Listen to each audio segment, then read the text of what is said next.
You are standing in the produce aisle, looking at a dark green ingredient with a wrinkled surface. The label says bitter gourd. For many people, the name alone is enough to make the face tighten. And yet, in many parts of the world, this bitter food is eaten regularly, respected, and sometimes treated like a food with a purpose. So what is bitter gourd? Why is it so bitter? And why has something so difficult to love survived for centuries instead of disappearing from the table? By the end of this video, you will understand it and have simple ways to make it easier to eat. Let's get into it right here on Secrets of Simple Things.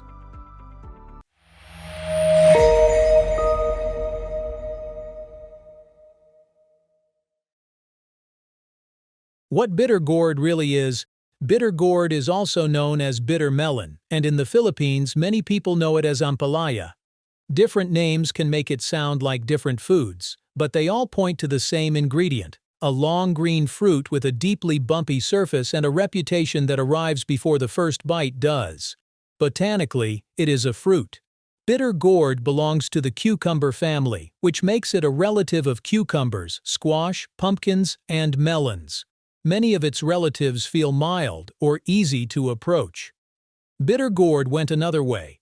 In the kitchen, though, people usually treat it as a vegetable. It is sliced, salted, stir-fried, stuffed, simmered, and cooked with eggs. So it lives in an interesting space between plant science and daily cooking. Technically a fruit, but culinarily a vegetable. Its appearance adds to the mystery. Bitter gourd is elongated, dark green, and heavily wrinkled. Inside, the flesh is pale, and the seeds are soft. If the fruit ripens fully, those seeds turn bright red. But that is not usually when people want it. Bitter gourd is typically harvested while it is still green and unripe, when the texture is firm and the bitterness is strongest. Once it ripens, the bitterness softens a little, but the flesh becomes too soft for most traditional cooking. People choose it while its defining character is still there. And that brings us to the next question, because bitter gourd is not just accidentally unpleasant. Its bitterness is part of what it was built to be. Why it tastes like a warning.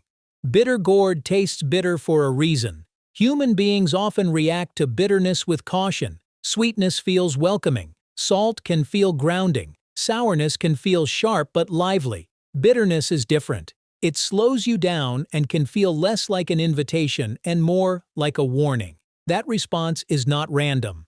In the natural world, bitter flavors often come from chemical compounds that help protect plants from being eaten too freely. Bitter gourd contains compounds such as memortacin and cucurbitacin, which activate the bitter taste receptors on our tongues. You do not need to memorize the names to understand the point. The bitterness is not a flaw. It is a defense. These compounds help discourage animals from eating the fruit before the seeds are ready. In that sense, bitterness works like a signal. It tells the eater to hesitate. That is what makes bitter gourd so memorable. Many fruits seem designed to attract us with sweetness, fragrance, or color. Bitter gourd does almost the opposite. It gives you a rough surface, a challenging flavor, and a first impression that feels resistant. But humans have a long history of ignoring nature's warnings when something proves useful. Over time, people learn that bitterness does not always mean danger. Sometimes it means a food that asks for a different kind of appreciation. So bitter gourd did not disappear because it was bitter. It survived because people decided the bitterness was worth working with. To understand how that happened, we have to look at where this ingredient came from and how far it traveled. The fruit that traveled into many kitchens. Bitter gourd is widely believed to have originated in South Asia, especially around India and Southeast Asia. From there, it spread through trade routes, migration, and the movement of seeds and cooking habits from one community to another. Over time, it became part of kitchens across Asia, then reached parts of Africa, the Caribbean, and South America as well. Today it appears in Filipino, Indian, Chinese, Thai, and Indonesian cooking, among many others. That journey matters because foods do not travel that far unless people keep finding reasons to make room for them. Some ingredients spread because they are instantly lovable. Bitter gourd did not have that advantage. It demanded technique, patience, and a willingness to accept a difficult flavor. And still, culture after culture kept it. That tells us something important. Bitter gourd was rarely valued for taste alone. It was valued for what it did in a meal, what it represented in a tradition, and what people believed it offered beyond immediate pleasure. Some cultures ate it regularly as a health food. Others used it more sparingly, balancing it with spices, eggs, or meat. The details changed from place to place, but one thing stayed constant. Bitter gourd was never just another vegetable. It carried purpose with it. And that purpose became clearest in the kitchen, where people learned not to erase its bitterness, but to cook with it. How people learn to cook with bitterness. Across different cuisines, bitter gourd appears in many forms, but the deeper logic is similar. People do not usually try to transform it into something unrecognizable. They soften its sharpness, balance its force, and place it beside ingredients that help the bitterness settle into the dish. In Filipino cooking, bitter gourd is often paired with eggs, which add softness and warmth. In Indian cooking, it may be fried with spices or stuffed and slow-cooked so the bitterness becomes less aggressive. In Chinese cooking, it often appears in soups or quick stir-fries, sometimes with fermented black beans, which add depth and contrast. In other places, it may be simmered with meat or added to broths where the bitterness spreads more gently through the meal. One of the most common techniques across cultures is simple: salt it first. Sliced bitter gourd is sprinkled with salt, left to rest, and then squeezed to release some of its liquid. That does not remove the bitterness completely, but it can pull away some of the harshness and make the ingredient easier to approach, especially for first-time eaters. That technique reveals something important. People did not keep bitter gourd by pretending it was not bitter. They kept it by building methods around its nature. They learned how to soften the edges without destroying the ingredient itself. And in many places, that point was not only culinary. Bitter gourd also built a reputation as something good for the body. Why bitter gourd came to feel valuable. Part of bitter gourd's staying power comes from flavor and tradition. Another part comes from health. In many cultures, bitter gourd has long been associated with digestion, blood sugar regulation, and a general sense of balance in the body. That does not mean every traditional claim has been fully proven scientifically. Researchers are still studying exactly how bitter gourd works and which benefits can be supported with stronger evidence. But the reputation itself matters, because foods survive not only through taste, but through trust. What is clear is that bitter gourd is low in calories and contains vitamin C, vitamin A, fiber, and antioxidants.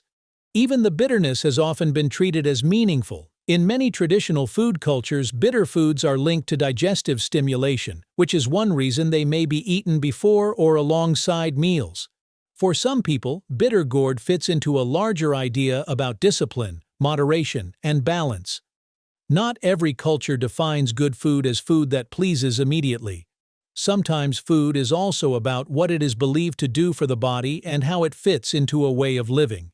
Bitter gourd sits exactly in that space. It is not only a vegetable. In many minds, it also becomes a medicine, a cultural symbol, and a small test of taste. Still, even if you respect all of that, you may want a gentler first experience. That is where simple kitchen methods can help. Simple ways to make bitter gourd easier to eat. If you want bitter gourd to feel less harsh, the good news is that people have learned simple ways to soften the bitterness without taking away its character completely. One easy method is to soak sliced bitter gourd in ice water for 15 to 20 minutes. This helps it stay crisp and can noticeably reduce the bitterness, which makes it especially useful for raw or lightly dressed dishes. Another method is to toss it with a little sugar and let it sit for 10 to 15 minutes before cooking. The sugar does not erase the bitterness, but it can help balance it, especially when the bitter gourd will later be stir-fried or simmered. A more direct approach is to blanch it in boiling water for 30 seconds to 1 minute, then transfer it immediately into cold water. The heat helps reduce some of the bitter compounds, while the cold water helps preserve the texture, and even before cooking, the choice begins at the market. Many cooks prefer younger bitter gourds with pale green skin, a fuller shape, and thicker ridges because they are firmer and easier to work with in the kitchen. The point is not to force bitter gourd to stop being bitter, it is to make that bitterness easier to live with. the bitter thing people never let disappear. So what exactly is bitter gourd? It is a fruit eaten like a vegetable, a plant whose bitterness is part of its own design, and an ingredient that traveled through many kitchens without ever becoming easy in the ordinary sense. It survived not because it was instantly lovable, but because people found ways to use it, value it, and pass it on. Its bitterness is not the problem that needed to be solved. It is the feature that made bitter gourd memorable in the first place. It connected the ingredient to medicine, tradition, discipline, and the belief that food can offer more than comfort. Some foods win people over immediately. Bitter gourd took a different path. It lasted because it meant something, and perhaps that is its greatest achievement, not pleasing everyone, but refusing to be ignored. If this changed the way you see bitter gourd, tell me in the comments. Do you actually enjoy bitter foods, or do you usually avoid them? And if you like discovering the hidden stories behind ordinary things, subscribe so you do not miss the next one.